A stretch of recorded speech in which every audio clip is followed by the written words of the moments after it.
আজকে বানালাম দই পরোটা। ভীষণই একটা হেলদি রেসিপি, যা বাচ্চা থেকে বড় সবাই খেতেও ভালোবাসবে আর টিফিন হিসাবে বাচ্চাদের দেওয়াও যেতে পারে। এখানে দেখো নিয়েছি আমি আটা আর ময়দা। তোমরা চাইলে এখানে শুধু আটা দিয়েও বানাতে পারো, তবে এখানে 1 কাপ আমি আটা নিয়েছি আর 1 কাপ ময়দা নিয়েছি। তার সাথে দিয়ে দিলাম এখানে দই। এখানে আমি আধ কাপের মতো দই দিলাম আর দিয়ে দিলাম একটু সাদা তেল। যেহেতু দই পরোটা, তাই এখানে দই দিয়েই আমি এটা মাখবো। প্রথমে একটু দই আর সাদা তেল দিয়ে ময়ামটাকে ভালো করে এইভাবে দিয়ে নেব। সমস্ত আটাটাকে এইভাবেই দেখো একটু মেখে নিচ্ছি। তারপরে অল্প অল্প করে জল দিয়ে একটা ডো তৈরি করে নেব। যেরকমভাবে রুটি পরোটা বানাই সেরকমই একটা ডো তৈরি করে নিতে হবে।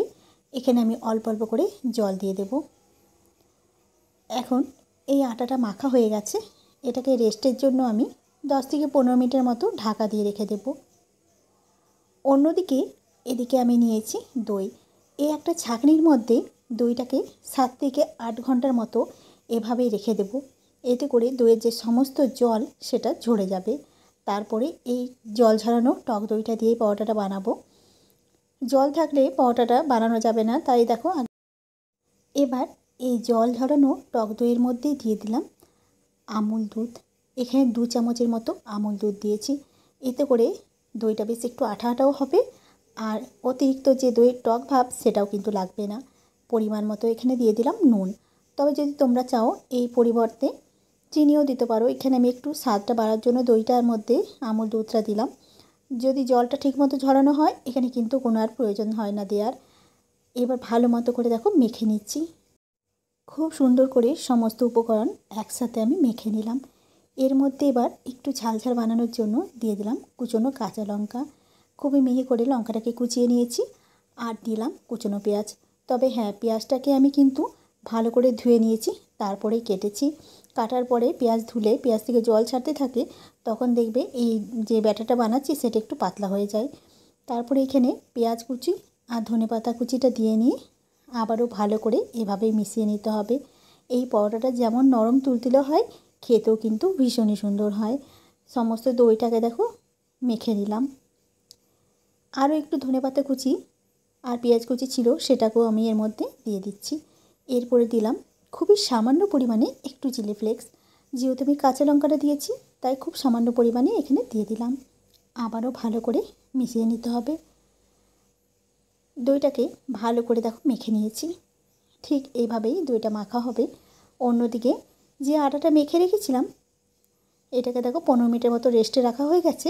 আর একটু বড় বড় করে লেচিটা করেছি, যেরকম করে রুটি করি তার থেকে একটু বড় হবে। এবার আমি এই লেচিটাকে একটু বেলে নেব। শুকনো আটা দিয়ে একটু সামান্য বেলে নিতে হবে। এইভাবে বেলে নিয়ে যদি পুর ভরা হয়, পুর ভরতেও সুবিধা হয়। এবার একটু ছোট করে বেলে নিয়ে এর মধ্যে ওই যে দই দিয়ে বানিয়ে রেখেছিলাম যে মিশ্রণটা, সেটা মধ্যেখানটা দিয়ে দেব। দিয়ে এবার দেখো মুড়ে নেব। এভাবে একটু বেলে নিয়ে যদি পুরটা ভরা হয় খুব সহজেই কিন্তু এভাবে পুরটা মধ্যেখানে দিয়ে মুখটা বন্ধ করা যায়। এই যে ঠিক মুখটাকে এভাবে বন্ধ করে নিলাম। এখন হাতে করে আমি একটু পাতলা করে নেব। প্রথমে একটু হাতে করে পাতলা করে নিতে হবে, তাহলে কি পুরটা চারদিকে ছড়িয়ে যাবে আর বেরিয়ে যাওয়ার ভয় থাকবে না। আর খুবই আস্তে আস্তে এটাকে বেলতে হবে, বেশি চাপ দিয়ে বেলা যাবে না। এভাবেই দেখো আস্তে আস্তে করে আমি রুটিটাকে বেলে নেব। আস্তে আস্তে করে রুটিটা বেললে পুর কিন্তু একটুও বেরোবে না। এই যে দেখো এইভাবেই ঠিক আমি রুটিটা বেলে নিয়েছি, তবে এরকম রুটির থেকে একটু মোটা হবে। অন্যদিকে তাওয়া বসিয়ে দিয়ে তার উপরে আমি এই রুটিটাকে দিয়ে দিলাম।